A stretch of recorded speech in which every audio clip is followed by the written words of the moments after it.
by Todd Rose. All right, thank you again, Diane. So that was a perfect segue for our next session, which we are very happy to have with us some young students who will be talking with us about, how they see their experience about education, with education, how they're experiencing these reforms. And they will be led in conversation by Taryn Ishida. Taryn is the Executive Director for the California for Justice, which, among other things, seeks to engage students statewide in the reforms that are underway and create a role for them in having impact on local control funding decisions, as well as engaging them in having a larger voice in the reforms that affect them directly. So I'd like to welcome up Taryn and our student panelists, and Taryn then will introduce them. Welcome, Taryn. Thank you.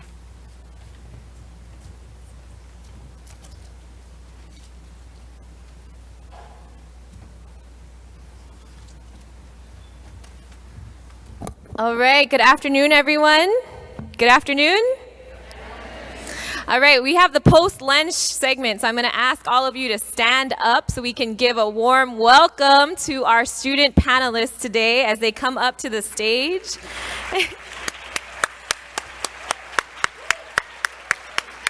We got Silas Wilson here, Reginald Cordy, Nautica Williams, and Yasmin Noriega Barragan. So go ahead and take your seats. Thank you for giving that welcome. I'm going to ask the audience to help make this a little bit interactive, what we like to call snaps. All right, so I want you to give some snaps when you hear something from our panelists that resonates with you, or when you want to give them a little push of encouragement. All right, so use those snaps freely. My name is Taryn Ishida. I'm the Executive Director at Californians for Justice. I've been doing student-led advocacy since I was 13 years old. Now that I'm like 18, I have my dream job of leading Californians for Justice and working with partners across the state like New American Media, who helped put this on today. Folks who are empowering students, especially the students who continue to be left behind, to organize their communities to bring about the just, healthy, and thriving schools that all of our communities deserve. In the past 2 years, we've seen some exciting new changes in California. And another change that you're going to see live in front of you is the growing movement of young people. Young people who are rising up, using their voices, and demanding for better schools and to be seen and valued as experts in the issues that they are living and breathing every day. So when EdSource called us for this panel, it really felt like we had arrived, kind of like the Academy Award nomination. So I want to thank EdSource. Let's give it up for them. Thank you, EdSource, for making this student panel, and we hope it's a regular thing. Now, I want to challenge all of you in the audience today to really listen. I think our previous speaker just spoke to this. So often, students, young people, are seen as cute or articulate, rather than the smart, dedicated, and visionary partners that all of our schools need. So let's meet some of these leaders right now. I'm going to ask you all to introduce yourself to our audience. Let's start here with Reginald. Is this okay? Hi everyone, my name's Reginald Cordy. I'm a senior at Oakland High, and I've been with Californians for Justice for 4 years now. Goal 2? Yeah, why don't you share a goal you have, Reginald? And one goal I have for myself in the future is to get a PhD in astrophysics. Go ahead, Silas. My name is Silas Wilson. I graduated from Ralph Bunche Academy. I'm 18. And a goal of mine is to save up $2,000 and go to Japan next year. Cool. Hi, my name is Yasmin Oriega, and I am a college student.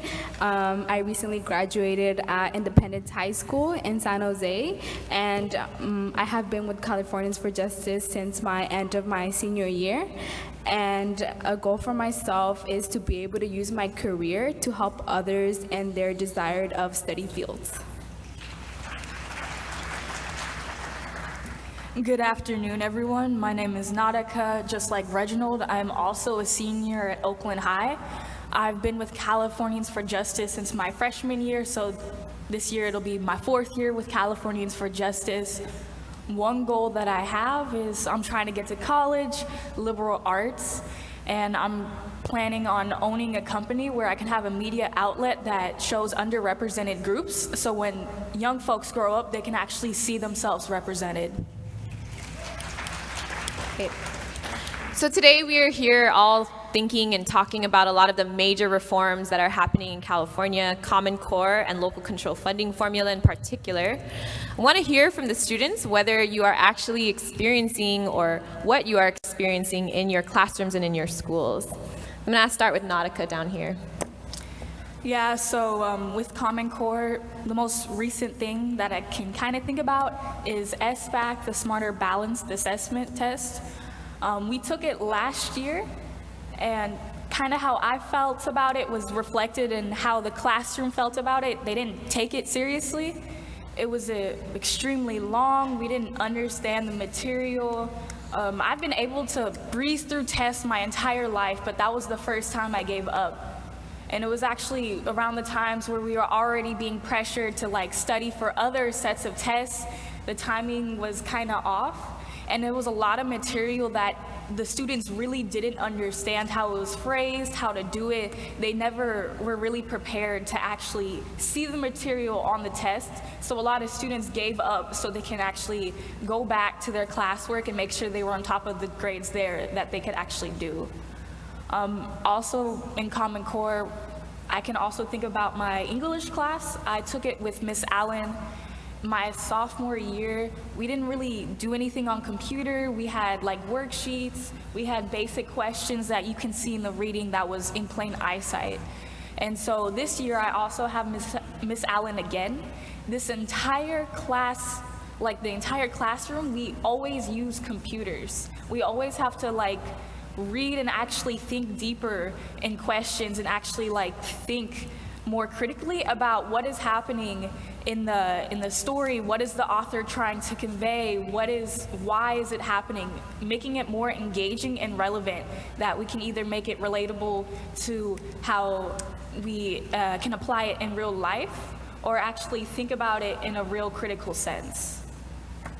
Thank you, Nautica. Silas, what about you? What changes have you experienced with the introduction of Common Core?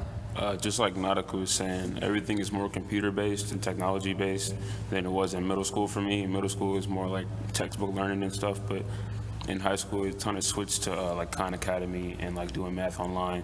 And at Bunch, when I went to Bunch, it switched to kind of history and English. But only thing about history is history, they left you to do it by yourself. So English and math was the teacher was there to help you if you had a question, but history was kind of just you sat in the room by yourself and kind of answered the questions online, and it was kind of just do this work on the computer and then finish it when you're done. Come turn it in or turn it in. And so, only thing I don't like about the computer thing is it's kind of just it's a computer, so it's it's not a teacher, so it can't immediately just help you. You have to kind of look find things out by yourself, and sometimes you just get lost. Cool. Yeah, so as Silas said, a computer is not a teacher. And I think as Nautica said, there's a lot of other things going on in a student's life. And so the timing of the SBAC is one of the biggest challenges that we've been hearing from students. I want to pivot a little bit to local control funding formula. Here, starting with Reginald, what experience have you had with LCFF? Since LCFF has been implemented, the most obvious change I've seen is an increase of teachers at my school.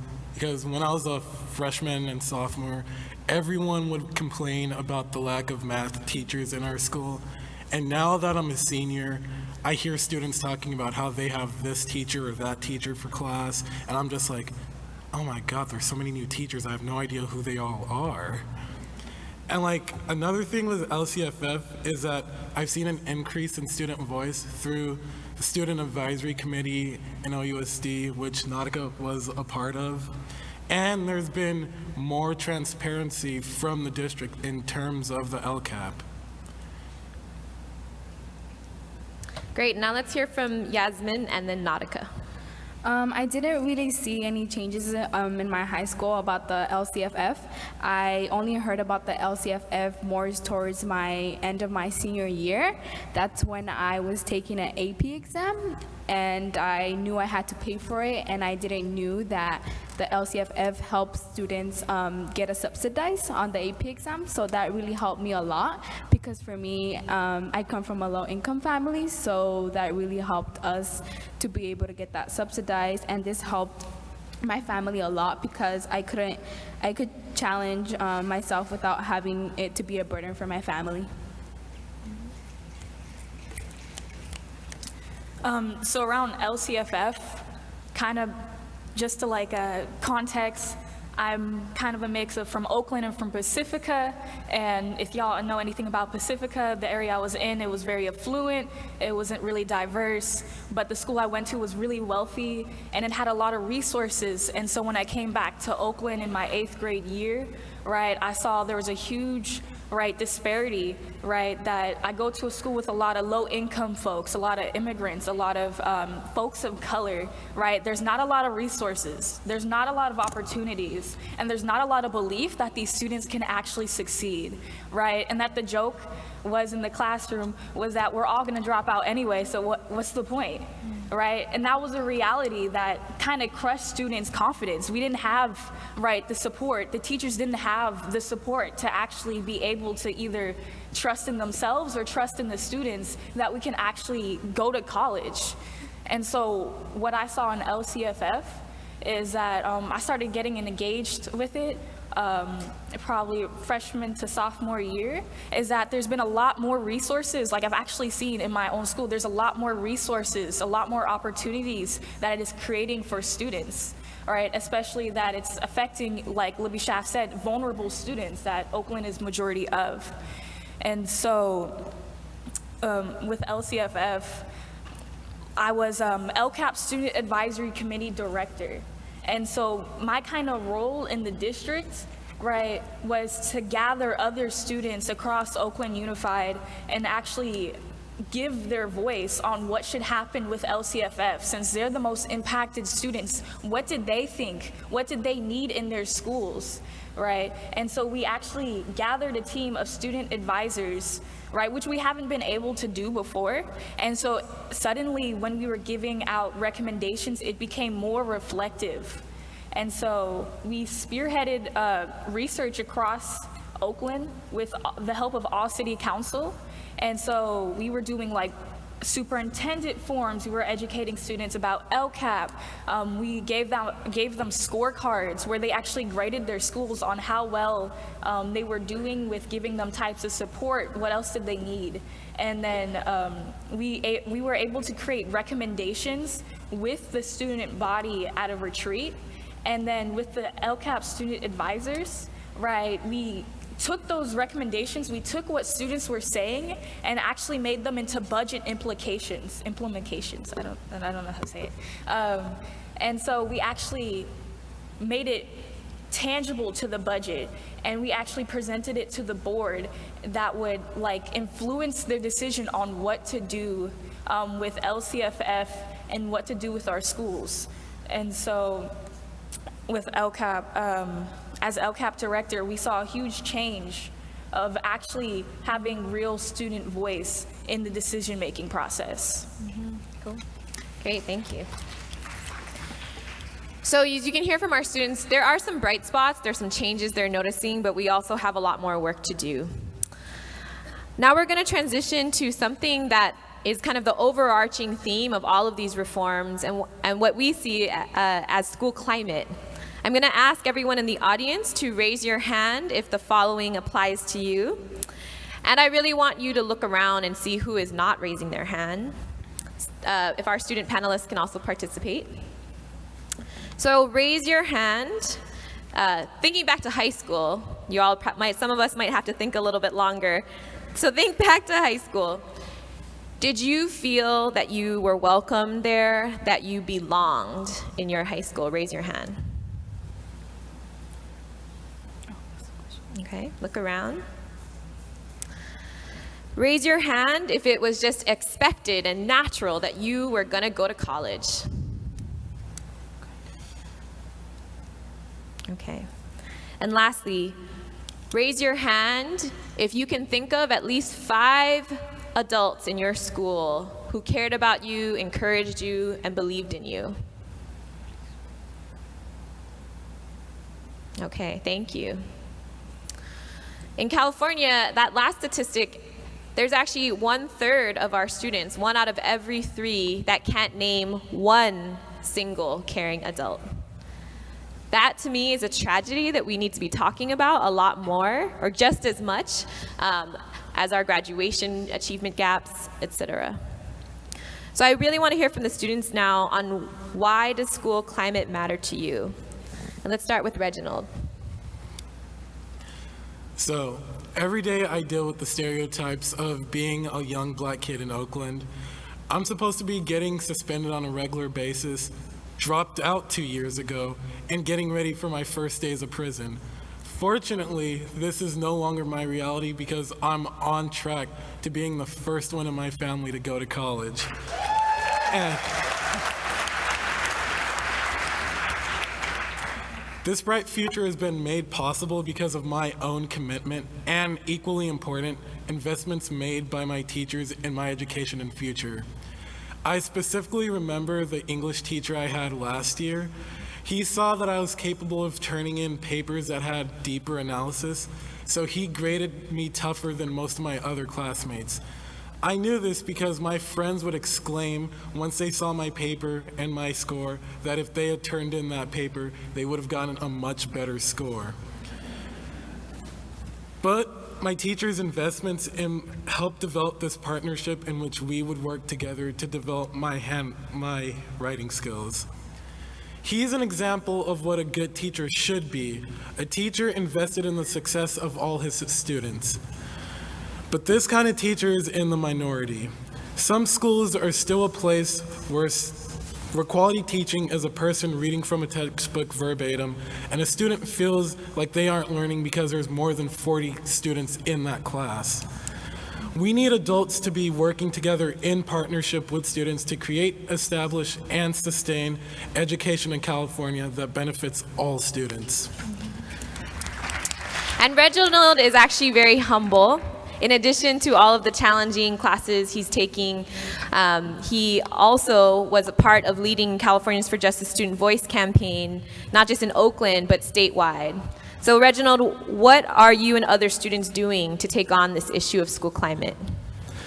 So, last year, student leaders with Californians for Justice launched the Believe in Me campaign, a multi-year campaign aimed at transforming school culture to value relationships between students and school staff. Our research clearly showed that students felt supportive relationships with school staff was the most important resource they needed to be college and career ready. Unfortunately, we found that schools often lack the conditions and support needed to build meaningful relationships with the students, which leads students to being disconnected from their schools and disengaged from learning. This is why school climate is important, and having those relationships is how we will have an educational system that benefits all students. Okay, thank you. Yasmin, I want to switch to you and hear what it's like down south in San Jose. So a good school climate is that makes the students feel welcome. It would have to be more open space, benches, flowers versus gates. Activities like college campus tours to motivate our students. In high school, I was in the Migrant Student Leadership Institute. This showed me a lot. It showed the benefits of school climate. As part of this program, I met a staff member named Antonia. She connected me with different opportunities, offered me advice, and always had open doors when I needed someone to talk to. Without this strong relationship with Antonia, I would have never gone here or gone as far as I am today. And this is why school climate is really important. I wish that the migrant program would be accessible to all students, like my friends who had no one to encourage them, and anyone who believed in them. The great other thing about the program that it was targeted audience, and it was just for Latinos. Lots of people did not believe that Latinos or Hispanics were able to go to college. This program was trying to go into changing the perspective that Hispanics are able to go to college and can go to college. It made me feel proud of my culture. Like that, I learned a lot and really valued a lot what culture is and how it is important to go to college. I also know that a strength for me is being able to speak two languages, which is also helpful in going to work or just going to college. And when students have supportive staff and teachers, we gain a deeper appreciation of our own culture. We feel more supportive and we have a real chance to succeed. Great, thank you, Yasmin. I think we heard a lot today about the school to prison pipeline. So I want to tackle this issue that we're finally starting to talk a lot more about in the state, which is around suspensions and expulsions.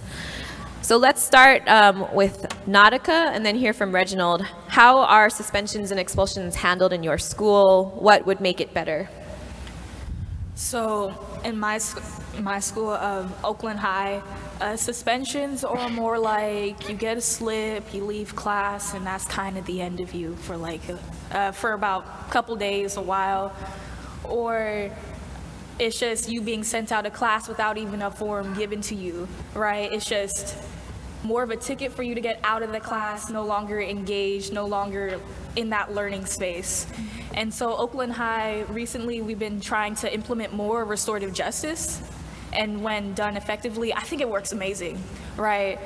If anything, we've had classes go to restorative justice and learn about the school to prison pipeline, learn things that actually apply to students. But I feel like if we used more restorative justice in our school, right, with actually more discipline, so when students they can't be engaged in class or they're quote unquote disruptive, right, they can actually talk out the issues and actually find solutions instead of kicking the student out of the space. Thanks, Nautica. Reginald, what about you?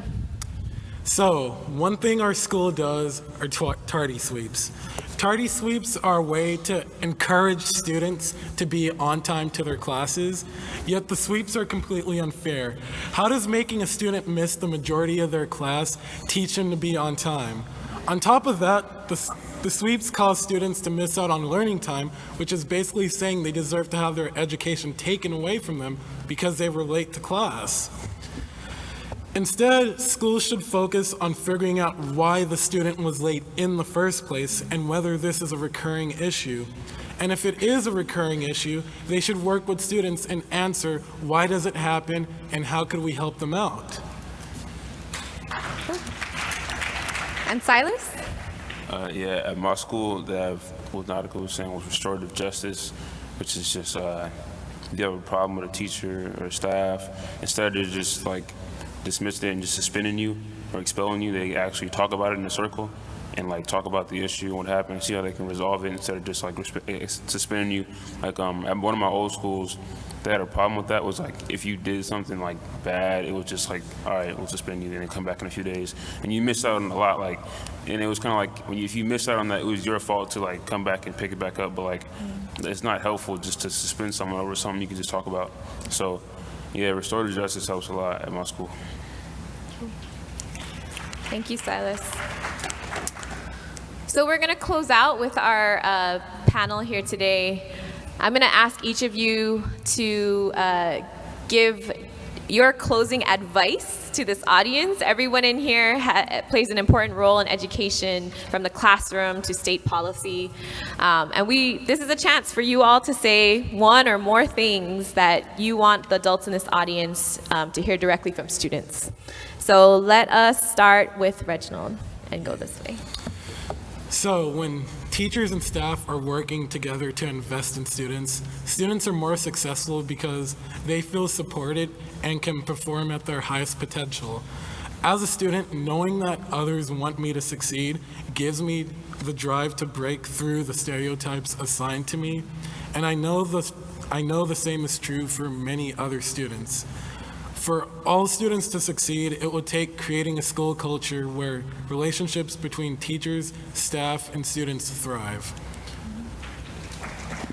I have a follow-up for you, Reginald. Why do you feel like student voice matters? If a student goes to school or any other location where they hear something and they have an opinion on the matter, but they can't say it or they're encouraged not to say it, that just gets them depressed, because adults, in our country, we're encouraged to speak out about how we feel on certain things, but how can we do that as kids when we're not encouraged? So students should have the chance to say what they feel if they think it's going to contribute to their education and the overall well-being of their life. Great, thank you. Silas? What was the question? What's your closing advice to our audience? What I was saying was making students feel like they want to come to school, because in the summer you spend 8 hours a day at every day, and I feel like if you spend 8 hours a day somewhere, you should want to be there and want to be engaged and want to do things. So yeah, just that, and making sure that students don't feel like they have anxiety about coming to school or just don't like it at all. And I have a follow-up for you as well. Silas, you told me that you actually liked your high school experience. Can you just give a couple examples of why? I switched schools because unfortunately I flunked out, but then I had to make credits up when I switched schools. But the school I switched to was great. It was a small school, but the staff were really supportive, and that's where one day when I was first going there, one day one of the staff was like, "Oh, do you like making music?" And I was like, "Yeah." So he had a studio there, and he showed me how to work the music and all that, and that's what I still do now. And so yeah, it was really helpful. The staff there were really one-on-one, and I liked it. Thank you, Silas. Yasmin? Our schools will see process and education when we begin to value and invest the relationships between teachers, staff, and students. Students will be more encouraged and knowing that they can count on our schools for more support when they need it and to be able to success. Yasmin?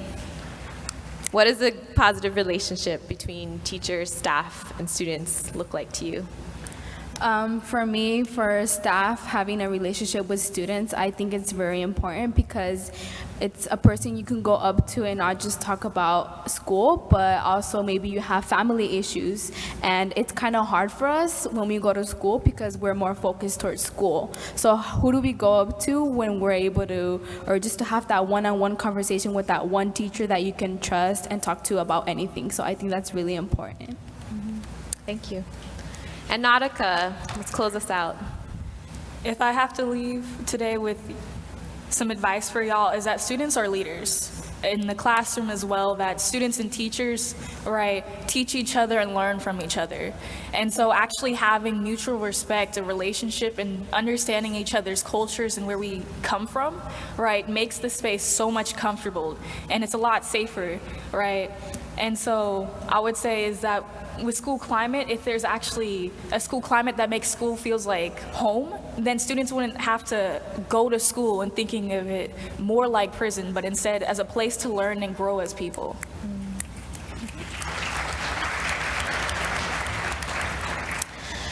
Well, I want to thank all of our panelists today, and if we can just give it up for them one more time.